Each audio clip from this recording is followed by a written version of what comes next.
Look at your hand, right now. Hold it up. Turn it over slowly. Look at the lines in your palm, the texture of your skin, the tiny architecture of your knuckles. You have been carrying that hand around your entire life. You've used it to hold people you love, to build things, to catch yourself when you fall. It is the most familiar object in your entire world. Now here's the question that physics dares to ask and almost nobody answers honestly. What is it? Not biologically. I know you know the cells, the bones, the tendons, the blood vessels running underneath. I'm asking something deeper and more uncomfortable than that. What is the actual stuff your hand is made of at the level where the familiar words stop working? Because here's what the equations say. Every atom in that hand, every single one is almost entirely empty space. The nucleus, the only part that actually has meaningful mass, is so incomprehensibly small relative to the atom around it that if you scaled a single hydrogen atom up to the size of a football stadium, the nucleus would be a marble sitting on the 50-yard line. Everything else, the entire rest of that stadium, is nothing. Electromagnetic fields, quantum probability, pure interaction with no solid substance underneath. Your hand is not solid. Stop, it is energy, organized so precisely, so persistently, so elegantly that it feels solid, that it casts a shadow, that it can hold a coffee cup. But at the level where physics lives, your hand is a set of relationships, a pattern that the universe is maintaining, right now, using energy as its raw material. And so here is the question that should make you stop breathing for just a second. When you die, when that pattern stops being maintained, where does that energy actually go? Not poetically, not spiritually, not in the vague, beautiful language of funeral eulogies. Physically, mathematically, experimentally, according to laws that have been tested in every laboratory on every continent and have never, not once, not ever, been found to break. The answer that physics gives you is not the one you were expecting, and it is far stranger and far more extraordinary than anything religion or philosophy ever offered. Let me show you. Before we get to what energy actually does when you die, we need to demolish the mental image you already have of what energy is, because the image most people carry is wrong. Not slightly wrong, structurally wrong. Wrong in a way that makes the real answer invisible before you even start looking for it. Here's the image. Energy is a kind of fuel, a quantity, a number. Your body has some of it, the way a car has gasoline in its tank. You consume it, use it up, convert it into action, and when you die, the tank empties. The fuel runs out. The number goes to zero. That image feels completely natural because it maps onto everyday experience. Your phone battery dies. Your candle burns down. You get tired at the end of the day. Things that had energy seem to lose it. But wait, that is not what the physics says is happening. Not even close. When your phone battery dies, the energy didn't vanish. It became heat. Heat that radiated into the air around you, spread through the room, warmed the walls by a fraction of a degree, and continued outward. When your candle burns down, the chemical energy stored in the wax doesn't disappear. It becomes light. Photons that bounced off every surface in the room and eventually escaped through the window into the night sky. It becomes heat that rose to the ceiling and slowly conducted through the walls. It becomes carbon dioxide molecules that are right now floating somewhere in the atmosphere, still carrying a tiny fraction of the energy that was once locked in that wax. Nothing was destroyed. Everything transformed. And here's the part nobody tells you. This is not an approximation. This is not a rule that holds most of the time with occasional exceptions. The conservation of energy is one of the most tested, most verified, most unbreakable principles in the entire history of science. In every experiment ever conducted, in every observation ever recorded, in every particle collision ever analyzed, energy has never once been created from nothing and never once disappeared into nothing. The number doesn't go to zero. The number cannot go to zero. Which means the image of your life as a fuel tank that empties is not just poetically unsatisfying, it is physically, demonstrably incorrect. So what is energy actually? Not the comfortable textbook definition. The real one. Energy is not a substance. It is not a fluid. It is not stored in objects the way water is stored in a cup. Energy is a property of relationships. It is what physics uses to describe the capacity of one part of the universe to affect another part of the universe. It lives in interactions. It lives in differences. It lives in the gap between where something is and where it's trying to go. And you right now are one of the most extraordinarily complex, extraordinarily improbable concentrations of organized energetic relationships that the universe has ever produced. The river metaphor earns its place here for the first time. You are not a cup of water, you are a river. The cup holds a fixed amount. You drink it, it empties, it's gone. But a river is not holding water. A river is water moving.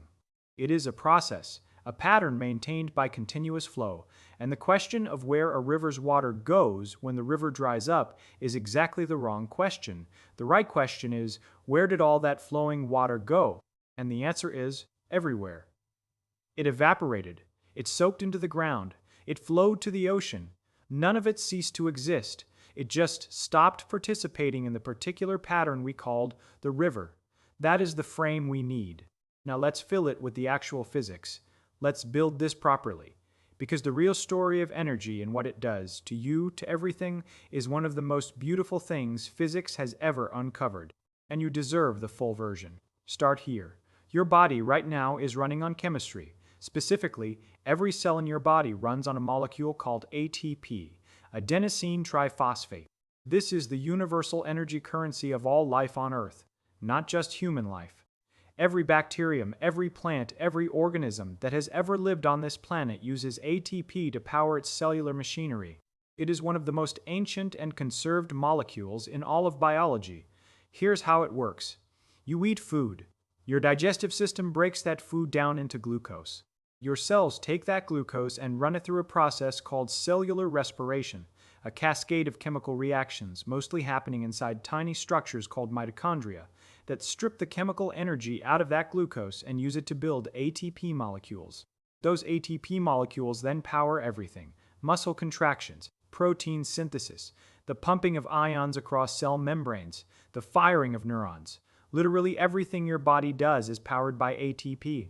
Now here's where the numbers become extraordinary. At any given moment, your body contains only about 250 grams of ATP. That is roughly the weight of a small apple.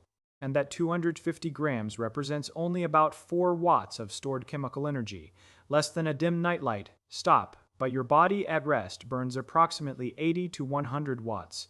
When you exercise, you can push that to 500 watts or more. How does 4 watts of stored ATP power a 100-watt machine? The answer is that your cells recycle ATP at a rate that defies intuition. Each individual ATP molecule is used, broken down, and rebuilt roughly 1,000 times per day. Your body produces, uses, and regenerates something close to your entire body weight in ATP every single 24 hours. 40, 50, sometimes 70 kilograms of ATP manufactured, spent, and remade in a continuous chemical symphony that never pauses, never rests, never stops from the moment you are born until the moment you die. Now imagine what all that chemistry looks like from the perspective of energy. You take in ordered, concentrated chemical energy, food. You run it through these extraordinarily intricate molecular machines. You extract useful work from it: movement, thought, maintenance of your body's structure. And you release the remainder as heat. Warmth radiating off your skin. The carbon dioxide you exhale with every breath. The warmth in your body that makes you comfortable to touch. You are, in the most precise physical sense, a heat engine. A warm, thinking, breathing, loving, remembering heat engine. And a heat engine doesn't consume energy. It transforms it. It processes it. It changes its form and its organization. But wait. This is where the second law of thermodynamics walks through the door, and this is the part where the story gets genuinely destabilizing. The first law says energy is conserved. The total amount never changes. But the second law says something subtler and more troubling. While the quantity of energy stays constant, its quality degrades. Its ability to do useful work decreases over time, and the measure of that degradation is called entropy. Entropy is the universe's way of keeping score on disorder. High entropy means the energy is spread out, diffuse, uniform, like heat distributed evenly through a room. Low entropy means the energy is concentrated, organized, structured, like the chemical energy packed into a glucose molecule, or into a human being. Here is the profound insight that Erwin Schrödinger, one of the architects of quantum mechanics, laid out in his extraordinary 1944 book, What is Life? A book so far ahead of its time that it literally inspired the generation of scientists who discovered the structure of DNA. Schrödinger asked, "How does life persist?" The second law says everything moves toward disorder. Yet here are living organisms, impossibly complex, exquisitely ordered, running in apparent defiance of the universe's most relentless tendency. How? His answer was this: living organisms survive not by violating the second law, but by using it. They eat highly ordered, low-entropy energy sources, food, sunlight, and they export disorder. They take in structure and throw out chaos. Every living thing maintains its own local pocket of improbable order by continuously, relentlessly increasing the disorder of everything around it. You stay organized by making the rest of the universe more disorganized. You fight entropy by paying it outward. Life is not a violation of the second law. Life is the second law's most spectacular exploit. And death? Death is not the moment your energy disappears. Death is the moment you stop exporting entropy. The moment the fight to maintain your particular improbable pattern of organization ends. And when that fight ends, the universe's long-standing direction reasserts itself, and the pattern begins to dissolve. But the energy? The energy is still entirely, perfectly, completely there. It is not going anywhere. Let me show you exactly what happens to it. I want you to do something for a moment. Sit very still, close your eyes if you can, and I want you to feel what I'm about to describe, not just understand it intellectually. Right now, at this exact moment, your body is radiating light, not metaphorically, not poetically, literally. Your body, at its normal temperature of approximately 37 degrees Celsius, is emitting electromagnetic radiation in the infrared spectrum. Every warm object in the universe emits light, photons whose wavelength and intensity are determined by temperature. This is called blackbody radiation, and it is one of the most universal phenomena in physics. It applies to stars. It applies to planets. It applies to cups of coffee, and it applies to you. Right now, your body is radiating approximately 100 watts of infrared light outward into the space around you. Those photons leave your skin, travel outward at the speed of light, and become part of the electromagnetic environment of the room, the building, the city, the atmosphere, and eventually the universe beyond. Stop. You are a light source.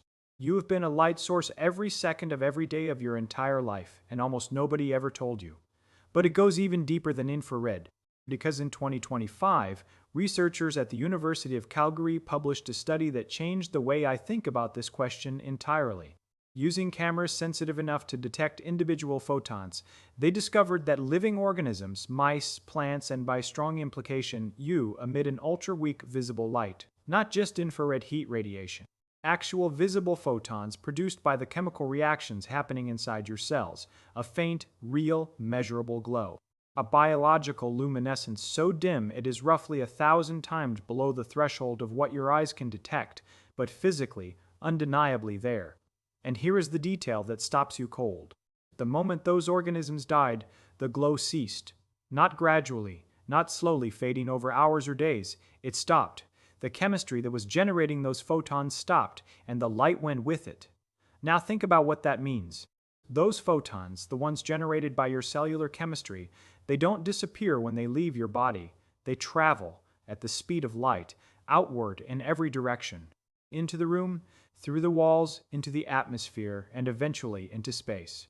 A photon of light, once emitted, travels until it is absorbed by something else. And in the vast emptiness of intergalactic space, photons can travel for billions of years without hitting anything. Right now, somewhere in the universe, photons emitted by human beings who lived and died before the pyramids were built are still traveling, still carrying the energy signature of biochemical reactions that happened in living human cells thousands of years ago.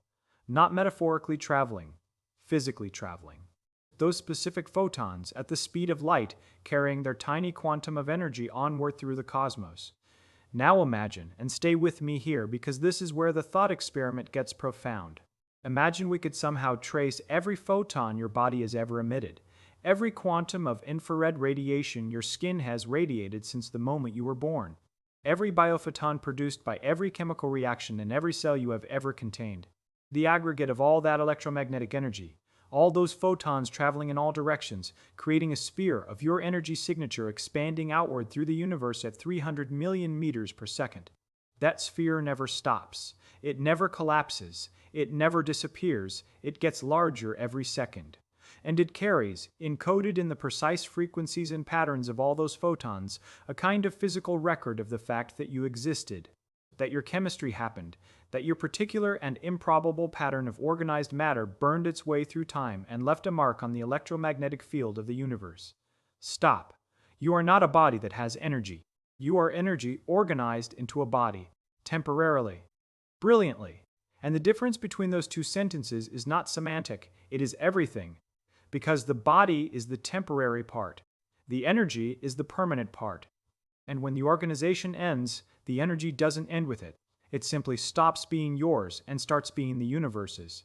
The river doesn't stop when the particular stretch of it we call you stops flowing in that particular channel. The water goes on, every molecule of it, in every direction, forever. Let me anchor this in something concrete and recent because I know that some part of your brain, the good, skeptical, science enthusiast part, is asking for evidence, not analogies, not philosophy. Evidence. Here it is. In April 2025, researchers at the University of Calgary published a paper in the Journal of Physical Chemistry that went, by the standards of physics research, genuinely viral. And once you understand what they actually found, you'll understand why. The team used cameras capable of detecting single photons, individual particles of light, the most fundamental quanta of electromagnetic energy, to image living mice and plants in complete darkness. What they found was that all living organisms emit a faint but real and measurable glow of visible light. This is distinct from infrared heat radiation. This is actual visible spectrum photons, produced directly by the biochemical reactions happening inside living cells, metabolic processes, oxidative chemistry, the constant molecular machinery of life itself generating photons as a byproduct. The glow is extraordinarily faint. We're talking about photon emission on the order of tens to hundreds of photons per second per square centimeter of tissue, compared to the trillions of photons per second per square centimeter that a candle emits. It is to candlelight what a whisper is to a thunderclap. But it is real, it is measurable, and it is specifically, precisely biological. And here is the finding that the scientific community found most striking. The moment an organism died, the glow dropped sharply and essentially ceased. Not slowly, not over the course of hours as the body cooled. The ultra-weak photon emission, this signature of living biochemistry, dropped off rapidly at death, because the chemistry that produced it stopped. Now here is the part nobody tells you about what this finding actually demonstrates from a physics standpoint. The cessation of the glow at death is not evidence that energy vanishes. It is evidence that a specific kind of energy transformation stops. The ordered, directed, biologically organized production of photons by living cellular chemistry ceases when the chemistry ceases. But every single photon that was ever emitted by that living system is still out there, still traveling, still carrying its quantum of energy onward through the universe at the speed of light. What dies is not the energy. What dies is the organization that was converting chemical energy into biological light in such a specific, structured, living way. The glow that you emit right now, this second, as your cells metabolize and react and maintain the extraordinary pattern that is you, those photons are real. They are leaving your body right now. They are entering the universe. And they will continue to travel at the speed of light long after the chemistry that produced them has stopped. If GPS satellites need Einstein's equations just to stay accurate enough to navigate you to a restaurant, because even Earth's modest gravity bends time measurably enough to require engineering correction, then the precision with which the universe tracks and conserves every quantum of energy in every photon your body ever emitted is not a poetic notion. It is physics. It is measurement. It is real. Now I want to introduce you to two things that physicists use to think about what you are, because together they build something. The single images can't. First, the candle. You light a candle. For a few hours, it burns. It produces light, heat, and carbon dioxide. Then the wax is gone and the flame goes out. Now ask yourself, where is the candle? The wax that made up the candle has become carbon dioxide molecules, now floating in the atmosphere. Some of them drifted out of the room. Some were absorbed by a plant through its stomata and became glucose. which became the plant's cell wall, which became food for an insect. The heat the candle produced warmed the room by a measurable fraction of a degree, and that warmth conducted through the walls and radiated outward. The photons the flame emitted traveled through the room, through the window, and some of them are right now moving through the Earth's atmosphere, through space, outward at the speed of light. The candle is not gone. The candle has become everything around it. What ended was not the candle's energy. What ended was the particular, organized, self-sustaining process of combustion that we recognized as a candle burning. The chemical potential energy in the wax, the low entropy, highly ordered chemical bonds, has been converted into high entropy heat and dispersed photons and atmospheric gases. The organization is gone. The energy is not. Now, here's where this analogy breaks down, and where you need the second image to complete the picture. Because a candle is passive, wax doesn't actively maintain itself. It doesn't fight against entropy. It just burns. You do not just burn, you push back. And this is where we need the river. Now imagine a river, not a still lake, a flowing, living, moving river. The water in the river is constantly changing. New water comes from upstream. Old water flows downstream. If you came back to the same stretch of river every year for 10 years, virtually none of the actual water molecules would be the same ones you saw before. Studies using radioactive tracers show that roughly 98% of the atoms in your body are replaced every year. The water in your body turns over every 2 weeks. Your skeleton, which feels permanent and solid, dissolves and rebuilds itself completely in about a year. Even most of your neurons, while the cells themselves persist, are constantly renewing their molecular components. Stop. You are not made of the same atoms you were made of last year. You are almost entirely new atoms, arranged in the same pattern. The river isn't the water, the river is the shape the water makes as it flows. And you aren't the atoms. You are the pattern the atoms make as they flow through you. This is Schrödinger's insight made visceral. Life is not a thing. Life is a process. It is what happens when matter organizes itself into a self-maintaining, entropy-exporting, pattern-preserving, dynamic structure. You are not a noun. You are a verb. But wait, here is where the thought experiment has to get honest about something uncomfortable, because the river metaphor is beautiful, but it requires precision. Because sometimes people hear this and conclude the pattern persists after death in some energetic form. The river of you keeps flowing in a new channel. That is not what the physics says. And I want to be precise about this, because the truth is already extraordinary enough not to need embellishment. What the physics says is this: the energy persists. Completely. Every joule of chemical energy, every photon, every quantum of heat you have ever produced, none of it has been destroyed or will be destroyed. It has dispersed. It has transformed. It has become part of the larger universe, indistinguishable from the rest of the cosmic energy budget, but present, fully and completely. What does not persist is the pattern, the specific organization, the precise arrangement of matter and energy that was capable of thinking your thoughts, feeling your feelings, maintaining your memories, recognizing your face in a mirror. That particular improbable configuration does not survive the cessation of the chemistry that maintained it. The river doesn't find a new channel. The river's water finds new channels. The river itself, that specific shape, that specific flow, ends. And here is the thing that I find genuinely extraordinary about that. The pattern ending is what makes it precious. The impermanence is what gives the organization meaning. If every pattern persisted forever, if every candle burned forever, if every river flowed forever without any possibility of ending, the universe would not be richer. It would be static. It would be a universe in which nothing new could ever form, because nothing old ever released its energy back into the common pool for the next organization to draw from. You exist because a star ran out of fuel and exploded. That star's organized nuclear energy was released, scattered, and eventually, billions of years later, participated in building the chemistry that produces you. The star's pattern ended. The star's energy didn't. And when your pattern ends, your energy will do the same. It will scatter. It will transform.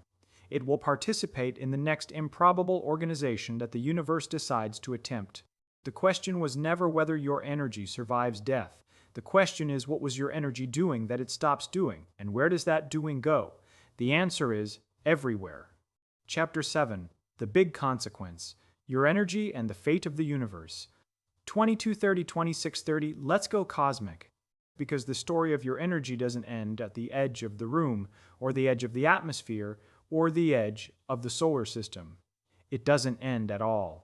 Here is the full timeline of what happens to the energy that is currently you played out against the backdrop of what we know about the future of the universe. Right now, your body radiates approximately 100 watts of infrared electromagnetic energy per second. Those photons leave your skin and travel outward at 300 million meters per second. In the time it takes you to finish this sentence, the photons your body radiated just as you started it have already traveled thousands of kilometers from where you're sitting. In an hour, they've cleared the atmosphere and entered space. In 8 minutes, the time it takes light to reach the sun from Earth, they've traveled 150 million kilometers. In 4 years, they've reached the nearest star system, Alpha Centauri. In 2 million years, they've reached the Andromeda Galaxy, and they will keep going. The universe is expanding. Space itself is stretching. And as space stretches, the wavelength of those photons stretches with it, a phenomenon called cosmological redshift. The infrared photons your body emits today will, over cosmological timescales, be redshifted into microwave radiation, and eventually, over timescales so vast they dwarf the current age of the universe, into radio waves. The energy in each photon decreases as it redshifts, but the total energy, summed across the entire expanding volume of space, is conserved. Stop. Let that image settle. The warmth your body is generating right now, the infrared glow of your living chemistry, is entering the universe as a permanent contribution to its electromagnetic energy budget. The universe is, in the most literal physical sense, slightly warmer because you exist, and when you die, the contribution doesn't stop retroactively. Every photon you have ever emitted is already out there, already traveling, already part of the cosmic ledger. Now consider the cosmic microwave background, the CMB. This is the most ancient light in the observable universe. It was produced approximately 380,000 years after the Big Bang, when the universe finally cooled enough for atoms to form and photons to travel freely for the first time. Before that moment, the universe was opaque, a dense plasma of electrons and protons so hot that photons couldn't travel more than a short distance without being absorbed and re-emitted. Then, at recombination, the fog cleared, and the photons that were released at that moment have been traveling through the expanding universe ever since. For 13.8 billion years, those photons have been crossing the cosmos. They have been redshifted by the expansion of space from visible light all the way down to microwave frequencies, and they fill the entire observable universe uniformly, arriving at Earth from every direction equally, a faint fossil warmth of about 2.7 degrees above absolute zero. The CMB is the oldest energy signature in the universe. It is the relic radiation of an event that happened before Earth existed, before the Sun existed, before any star of our generation existed, and it is still here, still measurable, still real. You are not 13.8 billion years old. But the principle is the same.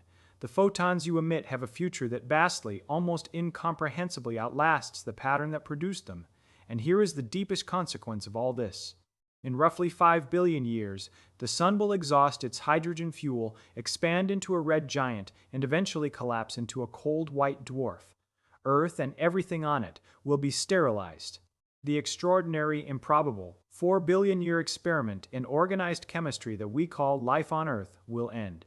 But the energy that was locked in every living thing that ever existed on this planet, in every bacterium, every dinosaur, every forest fire, every human heartbeat, all of that energy will already be long dispersed into the cosmic energy budget, traveling outward as photons, as heat, as chemical bonds in decomposed organic matter that has been incorporated into rock and eventually into the stellar material of new solar systems elsewhere in the galaxy. The universe does not throw anything away, not a single joule, not a single photon. The heat of your body today is part of a cosmic accounting system that has been running without error, without exception, without so much as a rounding mistake, since the first fraction of a second after the Big Bang. You are not an anomaly in that system. You are a participant in it, and the river metaphor finds its largest possible scale right here. The cosmic river of energy.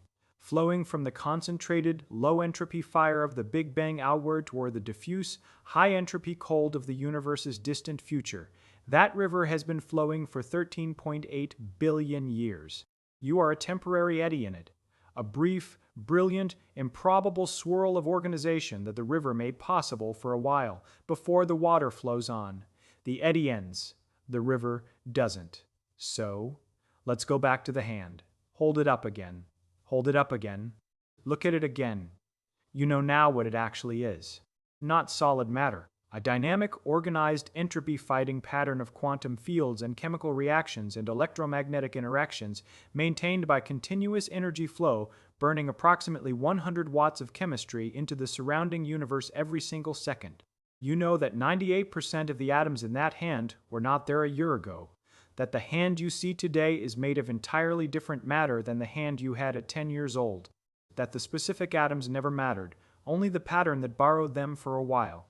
And you know that the energy is permanent, that every photon your hand has ever emitted is still out there, traveling through the universe at the speed of light, that the warmth your body is generating right now will still exist in some form, in some transformed state, long after every star in the visible universe has burned out. But here is the thing I want you to sit with. The thing that I think is the real philosophical payload of everything we've covered. The fact that the pattern ends is not the tragedy.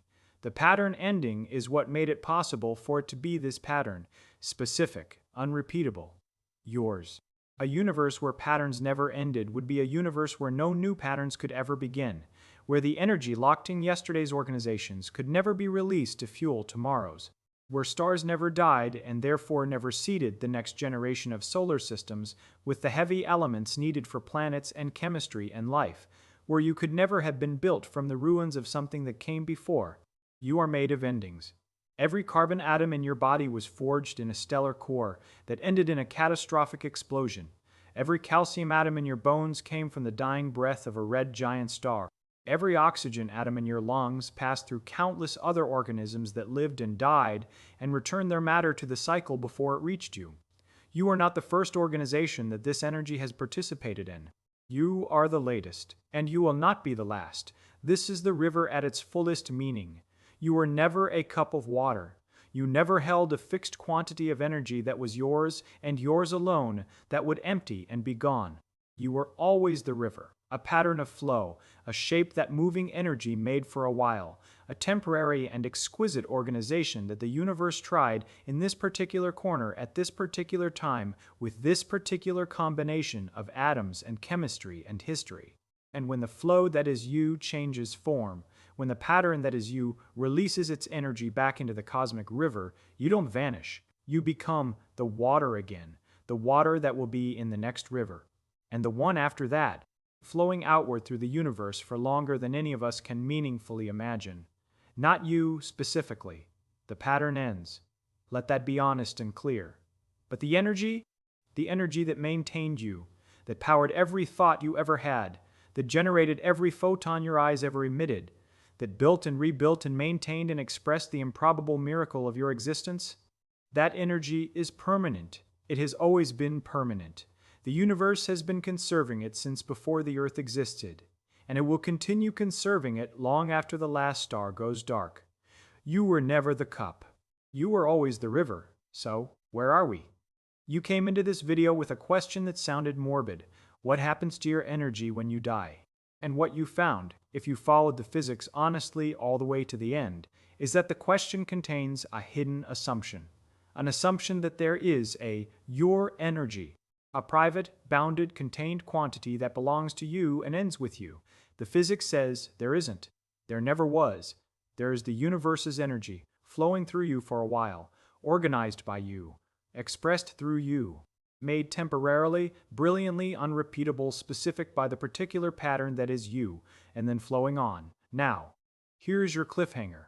We've established that the energy never ends. But here's a question that is currently tearing apart the most brilliant minds in theoretical physics. What about the information? Not the energy, not the atoms. The information, the specific, precise mathematical description of every particle, every quantum state, every configuration that made you you. Does that survive? does the universe preserve a record of the pattern even after the pattern dissolves? Because the laws of quantum mechanics suggest that information cannot be destroyed, that the universe keeps a complete record of every quantum state that has ever existed. And if that's true, if information is as conserved as energy, then the question of what survives you becomes vastly stranger and more unsettling than anything we've covered today. That is the information paradox. And it does not have a clean answer. Not yet. If you want to understand what the universe does with the record of everything you ever were, subscribe. That's what this channel is for. The physics gets stranger the deeper you go. And we are just getting started.